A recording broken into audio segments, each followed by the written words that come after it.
Depuis 27 ans et le génocide des Tutsis au Rwanda en 1994, il y a des polémiques incessantes et très vives sur le rôle que la France aurait joué dans l'accomplissement de ces génocides. Il y avait des liens très forts entre le régime Hutu et la France, et Paris et le président Mitterrand ont été accusés d'être complices du génocide. Pour faire face à ces accusations très lourdes, très graves par rapport aux événements, 800 000 morts quand même en quelques jours, quelques semaines, le président Macron a décidé d'ouvrir les archives. Il a nommé une commission sous la présidence de Vincent Duclerc, un historien très réputé, très renommé, pour dire la vérité, jusqu'où la France était impliquée dans les génocides des Tutsis au Rwanda. Je pense qu'il faut saluer ce geste. Bien sûr, le résultat n'est pas très agréable pour la France. La France est mise en cause, sa politique est mise en cause. Il y a des accusations très graves qui sont portées sur le rôle que la France a joué dans l'ensemble de la période. Et je crois qu'un pays doit regarder son passé en face, et le fait de faire de la transparence est plutôt une arme qui protège. Oui, la France n'a pas eu que des heures glorieuses. La France s'est parfois lourdement trompée au Rwanda, mais dans d'autres circonstances. Et je pense que faire la lumière sur les erreurs passées ne vient pas diminuer un pays, mais au contraire le grandir. Nous devons faire face à ce qui s'est passé, non seulement en 1994, mais aussi avant. Alors, quelles sont les conclusions de ce rapport que je n'ai pas lu entièrement, mais de ce que j'ai pu lire un peu à droite à gauche dans les différents médias qui en ont donné les principaux extraits? Les auteurs du rapport se posent dès le départ cette question: comment expliquer la contradiction entre les espoirs de démocratisation et de règlement négocié du conflit qui marque la période 90-93 au Rwanda et la catastrophe absolue que représente le génocide perpétré contre les Tutsis en 1914. C'est un génocide, le dernier génocide du XXe siècle, mais il faut employer les mots lorsqu'ils sont là. C'était un génocide avec la volonté de détruire l'ensemble d'un peuple. En effet, lorsque la France s'engage en 90 au Rwanda, elle affiche pour ambition de contribuer à la démocratisation du pays dans la foulée du discours de La Baule de Mitterrand, et elle favorise la signature des accords d'Arusha de 93. Mais accords qui ne vont en fait pas être respectés par Abiyarimana et les gens qui l'entourent, et on a beaucoup accusé ce président rwandais d'avoir un double langage, d'avoir un langage ouvert et modéré lorsqu'il s'exprimait en français, et d'avoir un langage très dur et quasi génocidaire lorsqu'il parlait dans sa langue nationale. Alors donc les dirigeants français ont fait preuve de naïveté par rapport aux engagements qu'il a pris et qu'il n'a pas respectés. Ils n'ont pas suivi les signaux d'alerte qui ont été envoyés. Le rapport d'ailleurs cite Jean-François Bayard qui, dès 90, met en garde sur la volonté violente et sanguinaire des Hutus.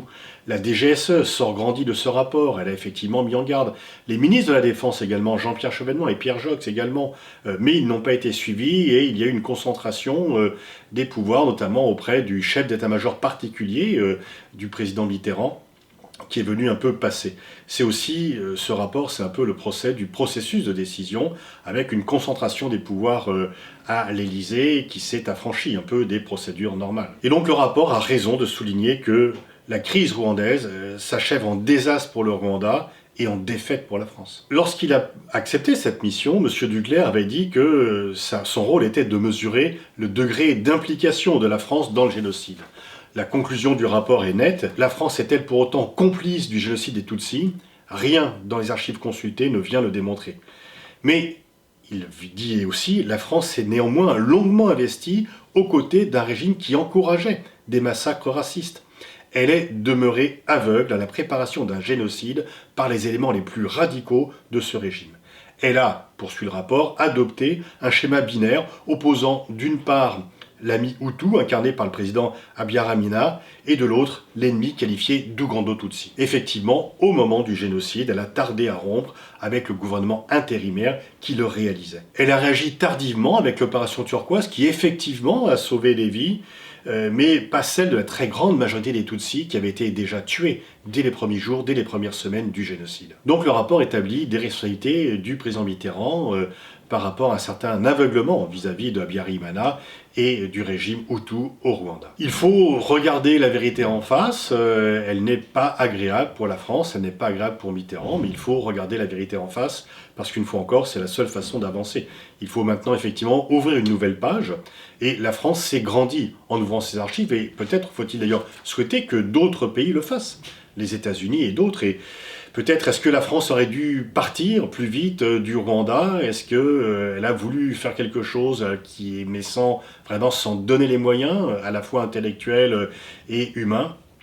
En tous les cas, effectivement, c'est une page sombre pour la France et il faut l'assumer, il faut effectivement savoir regarder ce passé. Est-ce que cela va permettre d'ouvrir de nouvelles relations avec le Rwanda? On peut l'espérer. Il faudra voir comment réagit le président Kagame. Mais s'il ne faut pas s'aveugler sur la responsabilité française par rapport au génocide, il ne faut pas non plus s'aveugler sur la nature du régime Kagame. Alors bien sûr, en France, on est très gêné pour critiquer Kagame, vu ce qui s'est passé. Et Kagame, bien sûr, va s'en servir.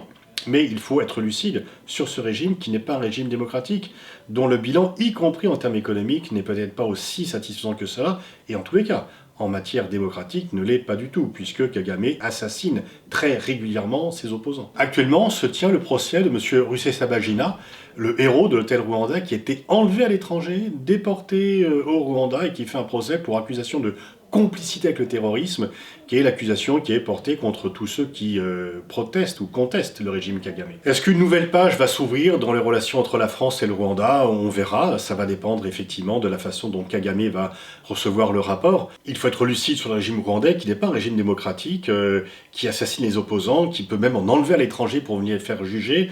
Dès qu'on critique Kagame, on est accusé de terrorisme ou de négationnisme. Et là, effectivement, on ne peut plus trop le dire en France, puisqu'il y a un consensus par rapport à la culpabilité que nous avons vis-à-vis de notre politique au Rwanda. C'est plutôt dans la presse anglo-saxonne, et The Economist, qui n'est pas vraiment un journal habituellement pro-français, et encore moins gaulo-mitterrandiste, publie dans son édition du 27 mars 3 pages très critiques, aussi bien sur le plan politique qu'économique, de ce qui se passe au Rwanda. Donc, voyons voir si une nouvelle page peut s'ouvrir dans les relations entre la France et le Rwanda, mais de toute façon, je pense que la vérité est toujours bonne à dire, même lorsqu'elle est dérangeante. Il y a une vérité dérangeante de la politique française au Rwanda, nous devons y faire face.